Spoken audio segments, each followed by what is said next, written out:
Boxing King Media, we are joined by 1-0 super lightweight Amaar Akbar. Amaar, come to join you at your gym today in Manchester. I see it's a bit of a change of scenery from the last time I saw you. Do you want to tell us, by starting off, about the new coach? How that's come about? I moved down here at Colliers in Moston with Pat Barret.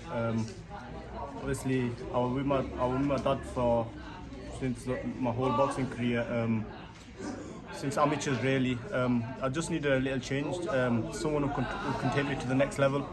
And I've been here for about 3 months now, maybe a bit more. And yeah, 100%, I believe I made the right move, and hopefully Pat can take me to the next level.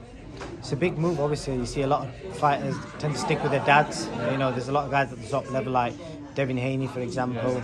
I know Ryan Garcia's recently left his dad. How hard was that decision to leave him? Definitely, it was my dad who was the one who said it to me to move coaches. Obviously, first and foremost is my dad, and he wants the best for me. And 100%, he's not one of them people who are he glues on to me. Some fighters are glued on, like the dads don't want to let him go. And but yeah, my dad just said, he was the one who said to me, "Oh, you need a move." So me and my brother, and my dad, we sat down, and Pat was the first choice. And yeah, that's my next question. So many trainers, especially up north. You know, you've got in Yorkshire's full of trainers. Where you're from, obviously Manchester. How did it come about to choosing Pat to be the guy? We've been looking at Pat for a while now. He's an experienced coach. He's been around for a while. We needed someone who had the experience who can take us to the next level. As he took Lyndon to the next level, he's took Zelfa to the next level. So, and also he doesn't have he has time for everyone. We needed someone who would put time into me like he does with everyone else, like Zelfa and Lyndon. So yeah, we come down here. We had a session and just loved it. Yeah, and also you need a trainer who you trust. 100% whatever Pat says to me, I trust in it and I'll do it. I must say what you said there about he gives everybody 100%. I noticed there's a lot of amateur kids here today, and I've noticed he was keeping an eye on everybody, giving advice to everyone. So, does that? How does it feel? To be able to like that. As much effort that he puts in, like the top fighters like Zelfa and Lyndon, he puts in me, the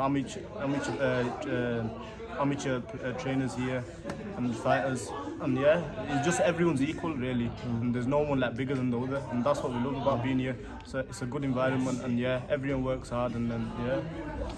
That is what I was going to say actually. He basically looks like he treats everybody equal, and you don't get that in every gym. Sometimes the guys who are champions, they get like 50-60% more attention than the next guy.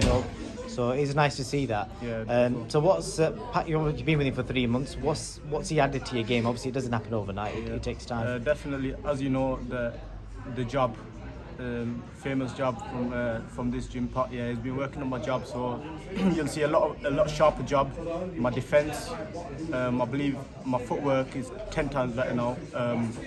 I know in my last few fights I got a bit stale with my feet. And as an amateur, I won everything with my feet, so I used a lot of feet, and he just brought everything back really. He's keeping me switched on, very defense-minded, so before we attack, just think about defense first, and I believe that's going to be one of the things that will take me to that next level.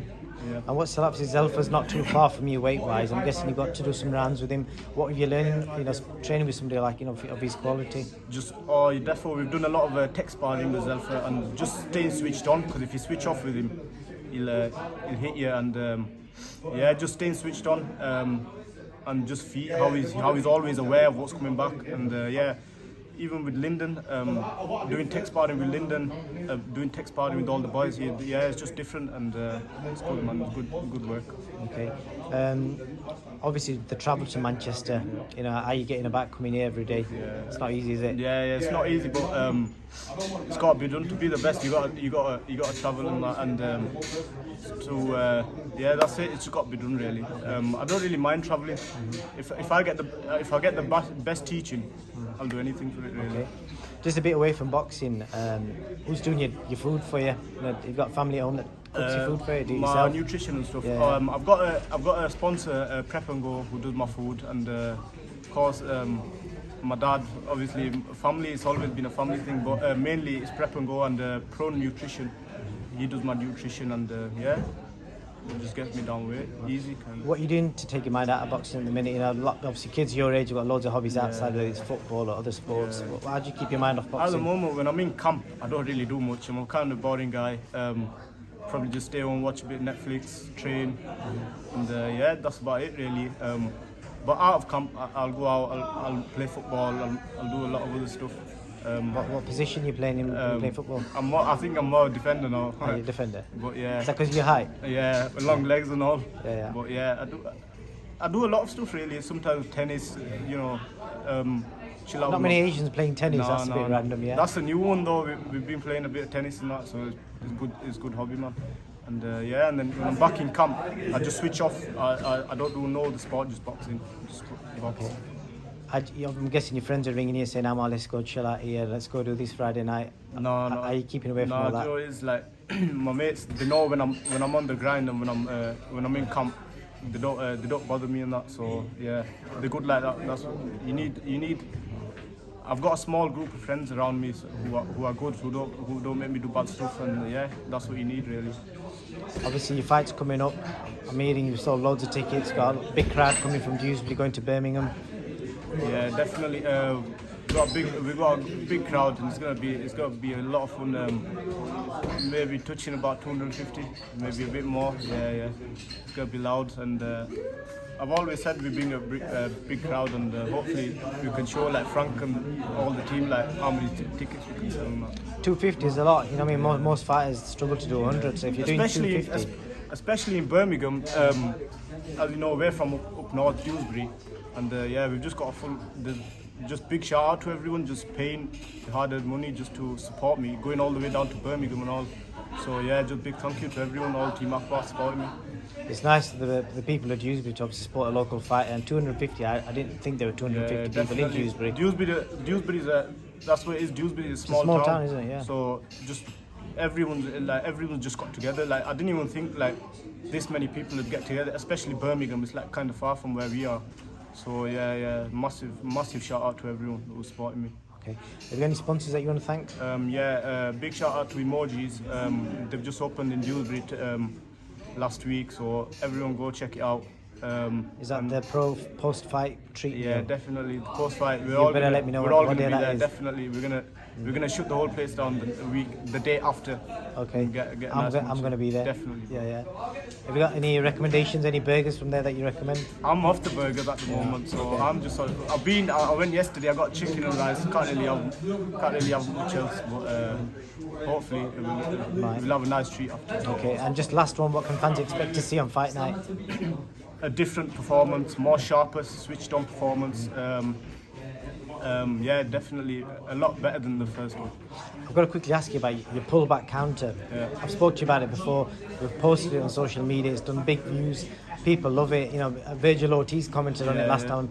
You know, we got fighters like that. You know, praising a counter right hand, which it's not an easy shot to pull off. Yeah. What inspires you to do that shot? And how did it feel? People like Virgil Ortiz commenting on you. It was just one of them punches that I seen. He was throwing a lazy jab, so I just went for it, and it was a peach of a shot. I know what I'm capable of, so I'll take that risk to sometimes I like to be a bit entertaining and pull off shots that a lot of people think I like. Wow, for the first batter, that's kind of good. But yeah. Hopefully in the next one you'll see even more.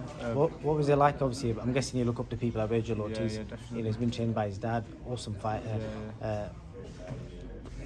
I couldn't believe it. It was funny because one of my mates messaged me like, "Oh, look at this Virgil Ortiz." Just I couldn't believe it, and definitely it means I'm doing something right.